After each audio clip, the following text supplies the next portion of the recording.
प्रियात्मन सप्रेम जजीब आज विषय वस्तु सौभाग्य। प्राय साधारण शुणा जाए जदि किसी भल आसला आमर अनुकूल परिवेश आसला परिस्थिति सृष्टि है आमे भावती इटा आम भाग्य थिला। जो दुख अवस्था आसे बा प्रतिकूल अवस्था आसे से आम भावती मैडम मोर दुर्भाग्य ये भी मोर भाग्य। तेणु भाग्य कथा को बहुत लोग स्वीकार करती। भाग्यं फलते सर्वत्र न च विद्या न च पौरुषम। कहले भाग्य सब प्रतिफलित हुए न च विद्या विद्या द्वारा किसी हुए न पौरुषम पुरुषार्थ द्वारा नुह।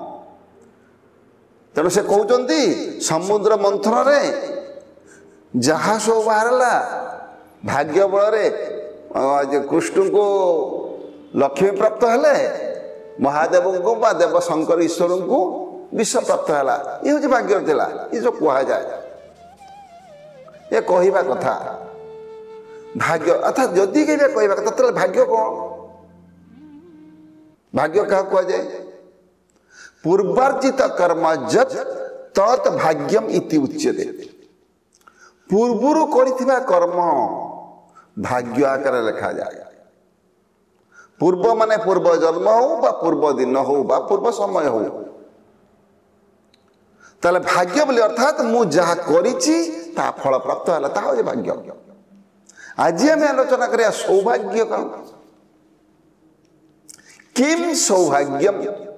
सौभाग्य क्या कहा जाए आत्मा विभूति सद विनियोगं ही सौभाग्यम। आत्मा विभूति आत्मा माने निज निजर विभूति को सत व्यवहार करिबा सद विनियोग करिबा को होच कहा जाए भाग्य। कौन कौन निजर विभूति अछि प्रथमे आमे निज विभूति बुझिबा।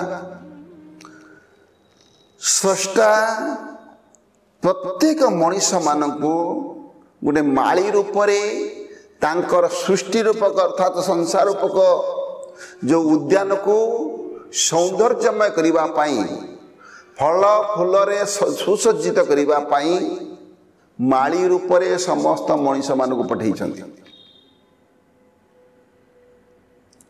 कहीं पठेले ना आमे जो तांकर जो उद्यान संसार रूपक उद्यान जो फूल बगीचा ताको आमे सौंदर्यमय करिबा फल फूल रे आमे एमिति सजै दबा जेमिति स्रष्टा खुशी हेबे। तेणु एक यार जिते आमे सौंदर्यमय हवा से करिबा सेते आमे स्रष्टांकर निकटतर हवा कारण सी आमको जो काम पाई पठेइचंती आमे सेही काम करि पारले। तेणु आमे बुझिबा जेतले माली को पठेइले माली रूपक मनीष को पठेइले मनीष को किसी इन्स्ट्रुमेंट दे पठेइले किसी विभूति दे पठेइले जहाँ को व्यवहार करी सब आत्मा विभूति से निज विभूति की उत्कृष्ट संपद को विनियोग करी व्यवहार करी तू तो सौभाग्य गढ़ू अर्थात फूल सुंदर फूल बगीचा को सौंदर्यमय कर से विभूति कौन देखो संसार तीन टा जिनस तैयारी वस्तु व्यक्ति परिस्थिति इज इक्वल टू संसार। आमे को तैयारी आम कौन कर ना कह जाए आमर गोटे शरीर अच्छी मन अच्छी बुद्धि अच्छी हृदय अच्छी आत्मा अच्छी ये पांचटा आमर अच्छी गोटे मनीषर शरीर मन बुद्धि हृदय आत्मा। ये आत्मा से निर्लिप्त निराकार निर्विचार स्टार विकार शून्य से निर्लिप्त से क्या सहित लिप्त हुए नहीं ये हानि लाभ ता सहित ये भीतर तफात कौन आत्मा का कहवा हु एम आई मु किए से आत्मा व्हाट आई हैव मोर कौन अच्छी ता हूँ शरीर ये जो मोर मोर कौन अच्छी मोर शरीर अच्छी मन अच्छी बुद्धि अच्छी हृदय अच्छी तेणु मु को नुह मोर को आम व्यवहार करिया मोर हूँ विभूति जो मोर चारिटा रहा अर्थात शरीर उन्नत शरीर सामर्थ्यवान शरीर प्रथम ये सामर्थ्यवान शरीर को आम ठीक काम लगेगा जदि ये शरीर को आम ठीक भाव काम कारण कह जाए शरीरम माध्यम खलु धर्म साधनम शरीरम माध्यम ना शरीरम आद्यम प्रथम खलु मान निश्चित भाव धर्म साधन धर्म करी हब जदि शरीर को बिना शरीर को बाईपास करी किसी आज है कि हबनी तेणु प्रथम हूँ शरीर आ शरीर को आम केमी ठीक भाव रखे जेहेतु आम सामर्थ्यमान शरीर पाई उन्नत शरीर पाई दिव्यांग बा जो माने विकलांग जो माने अकर्मण्य तांको कथा छाड़ू से अन्य उपरे डिपेंड करेंगे जेहेतु आम गोटे सामर्थ्यवान शरीर पाई ये शरीर को आम उत्ताप दबा शरीर को तपेଇବା महर्षि पतंजलि योग दर्शन शास्त्र साधन पदर प्रथम सूत्र कहते तप स्वाध्याय ईश्वर प्रणिधानानि क्रिया योग तप प्रथम शब्द कहले साधन प्रथम हूँ तप तप माने तप शब्द हूँ तप संतापे तप ऐश्वर्य धातुर आसी अर्थात संतापित करिया गरम करिया उत्तप दबा करी कौन तप ऐश्वर्यवान करिबा तेणु एक तपेबा टू हिट द बॉडी केमिति एमिति उत्ताप एमिति दबा अर्थात आमे कष्ट करिबा अलसुआ ही बसिबानी सबुदिन किछि ना किछि करिबा परिश्रमाधीन विद्या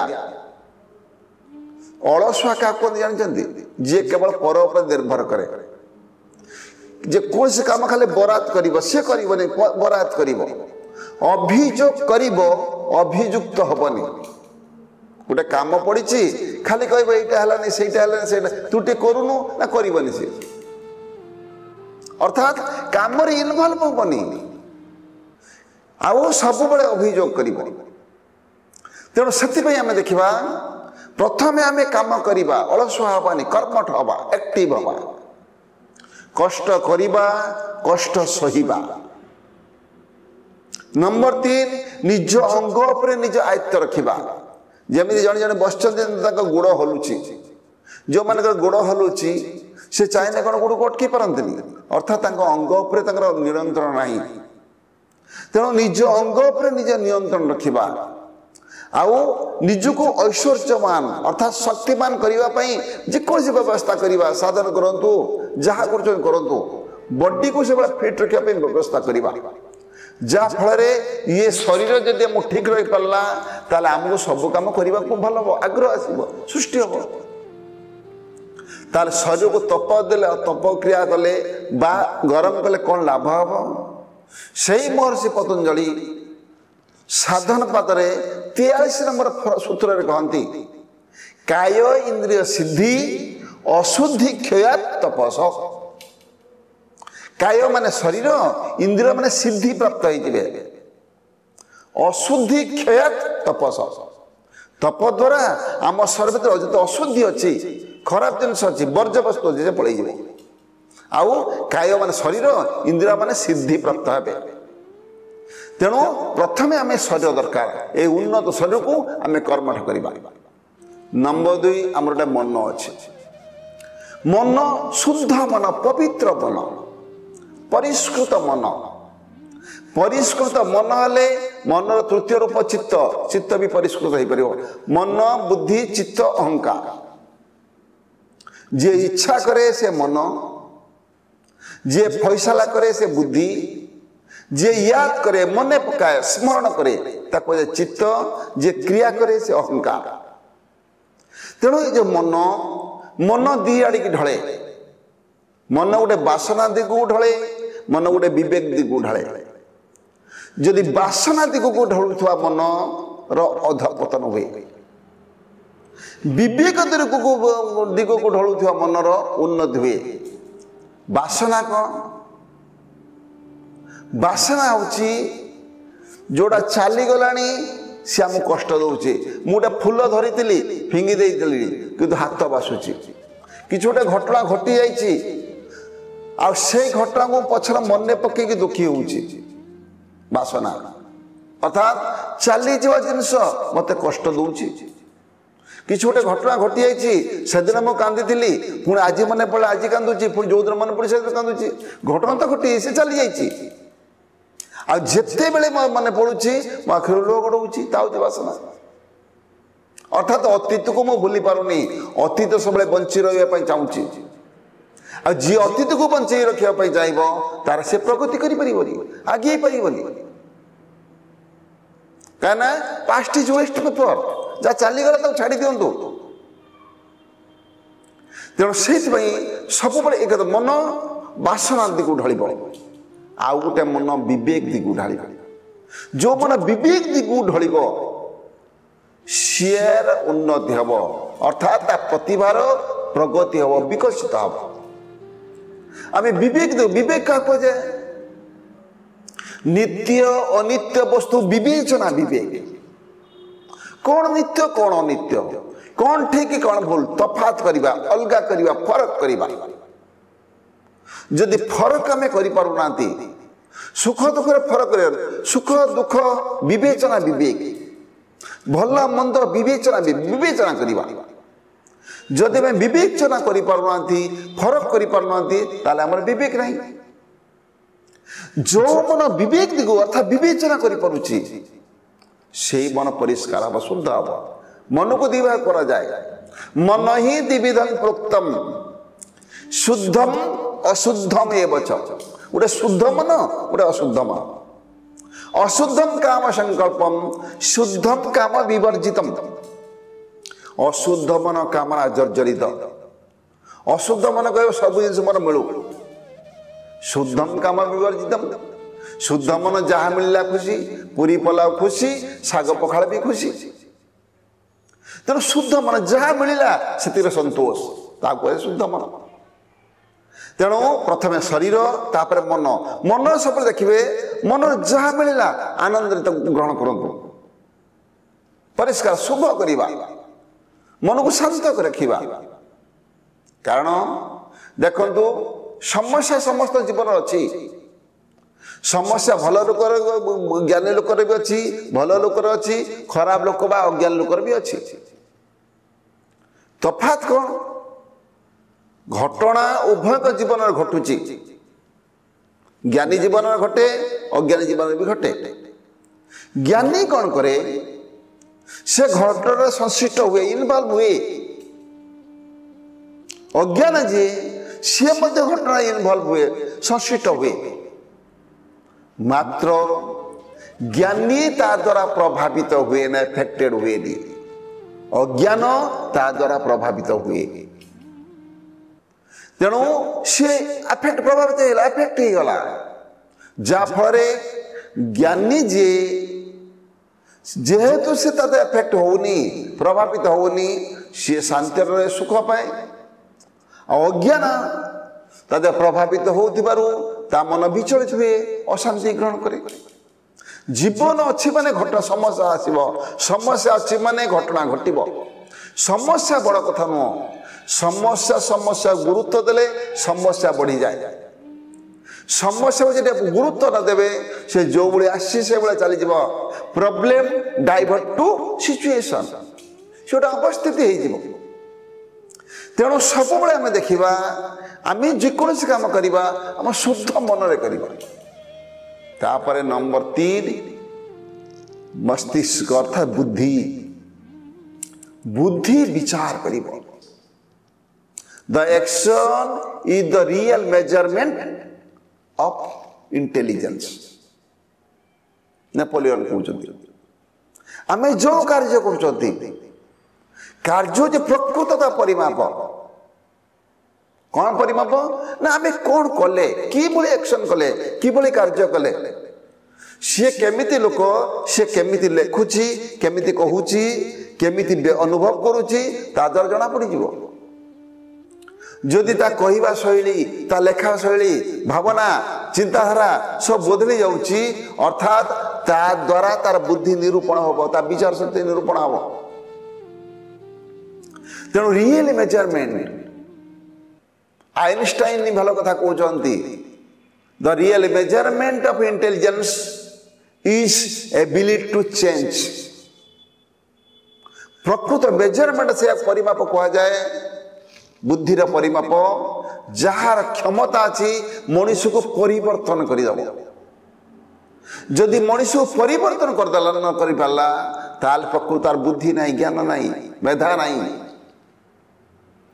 तेणु आम विचारशील मस्तिष्क आम बुद्धि के ठीक रास्ता चलेबा बुद्धि का कह जाए निर्णयात्मिका बुद्धि निश्चयात्मिका बुद्धि निश्चय कर निर्णय कर आम निर्णय जब भूल गला सब भूल तेणु सब आम देखा आम जो काम करवा तार सिद्धांत ठीक रहा दरकार ये हूँ विचारशील मस्तिष्क कम समस्या तो आसब घटना घटव घटना पर गुरुत्व दबानी कारण जिते ताला तैयारी सब चाबी अच्छी मु खोल पारे सी खोल पारे सी न खोल पारे जी बहु जन खोली पार तेणु ये हूँ विचार आम ये पाठ पढ़ी सबुठ इंटरेस्टिंग पाठ हूँ मैथमेटिक्स कहीं मैथमेटिक्स कहीं इंटरेस्टिंग कहगला भल पाठ कहगला आप देखु गोटे भल विषय क्या कहवा भल विषय से कहुए जहाद्वारा सुख बढ़े दुख कमे जहाद्वारा सुख बढ़ुची दुख कमुची ताकू कहुए भल अच्छा मैथमेटिक्स द्वारा गणित द्वारा आमर तो सुख बढ़ुनी कि दुख कमुनी कहीं भल पाठ कहगला जिते पाठ भितर कहीं इंटरेस्टिंग कारण से mathematics interesting every problem has a solution प्रत्येक समस्यार समाधान अच्छी जिते गणित अच्छी अंक अच्छी सबू अंक कषा है तार उत्तर तो उत्तर मार अच्छी समाधान है तार उत्तर लिखा जाइए मु कषि न पारे सी कषि न पारे सी कषि न पारे जी भी हो जड़े से अंक कर प्रत्येक आम जो समस्या देखते कषि कषि अंक करपारती से उत्तर आड़ देखिए अंक हो जाए से मैथमेटिक्स इंटरेस्टिंग तेणु विश्व से कहुए आमर केते खुशी बढ़ला दुख कमिला ये बड़ कथा नुह आम केते निज मन को शांत सरल रखिपारे समाधान रास्ता खोजी बाहर कर तेणु समस्या नुह समाधान रास्ता खोजा समाधान रास्ता खोजार छोटिया टेक्निक व्यस्त नुह व्यवस्था जे व्यस्त हम से केबे समाधान कर व्यस्त हेले सीरियस हो मनीष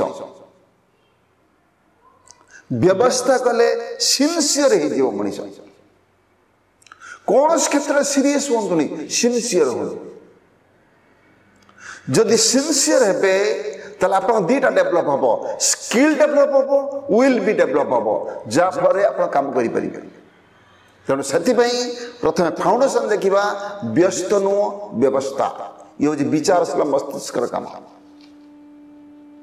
तार नंबर 4 बहुत गुरुत्वपूर्ण संवेदित हृदय आम हृदयटा गोटे से हवा दरकार हृदय आप देखिए एमती गोटे चिंता करेंगे मु क्या सुख दे पारे न दे पारे मु क्या दुख देवी आप जीवन में बहुत घटना घटुची एमती गोटे गोटे घटना छोट बेलू होता सीटा बर्तमान सुधा मन अच्छे केमी मन रहा हार्ट टच हो गत काल घटना मोर मन नहीं कितु केते 20-30-50 वर्ष घटना मोर केमती मन रही माने मोर हार्ट टच हो आम सब काम करवा एमती काम करवा जमी हृदय को बाधिबनी से लोक एमती कथा कहला मोर हृदय केते बाधिला मो जीवन चली मुझे घर माटी माड़बी तेणु आम देखा एमती गोटे कम करवा अन्न को जमी कष्ट न दबा ये सिद्धांत नवा कारण आप जहाँ देवे रिटर्न कर जदि मो सुख चाहूँगी मत सुख बांटे पड़ो प्रकृतिर नियम अच्छी give and take is the law of nature प्रकृतिर नियम आप जहाँ देवे से रिटर्न करदेव आ प्रकृति योग्य व्यक्ति को केबे निराश करनी आ से प्रकृति अयोग्य व्यक्ति को केबे भल जिनस देनी तेणु मत भल जिनस पाइबापी हेले मत संसार को भल दबा पड़ से सिद्धांत आम भर रहा दरकार तेणु सब मुझे चिंता करी मु आज कार भल करें न करे मुझे कहार के दुख देवी क्या हृदय को बाधिला भाई कथा कहीबी ताहले जानतु संवेदना सृष्टि हम अर्थात मत जने जड़े कटु कथा कहले मत जमी बाधुची मु तो अन्य को कटु कथा कहले से भाया बाधिब जदि ये भावधारा मो भितर आसीज ताल जानवे आप हृदय समवेदन पूर्ण होती कहुए संवेदित हृदय अर्थात निजपाई जोटा अनुपयुक्त ता अन्य प्रयोग करी ताहा संवेदित हृदय कर्म लक्षण तेणु आम सारांश बुझा आम सौभाग्य को केमी आनिबा बा निरूपण करवा प्रथमे शरीर को विनियोग करवा द्वितीय मन को परिष्कार करवा तृतीय बुद्धि को ठीक काम लगेगा चतुर्थ हृदय संवेदनाशील करवा जहाँफल आम सौभाग्य आम हाथ मुठ को आसवा सहित आम जो माली भूमिकार संसार सुंदर उद्यान को फूल बगीचा को सौंदर्यमय करने प्रयास कर स्रष्टांकर आशा पूर्ण हम आमे मध्य सबू सुचारूपे करिपरिबा आम प्रतिभार मध्य विकास हवा सहित आमर मध्य प्रगतिर रथ आगु बढ़ सप्रेम जय जी।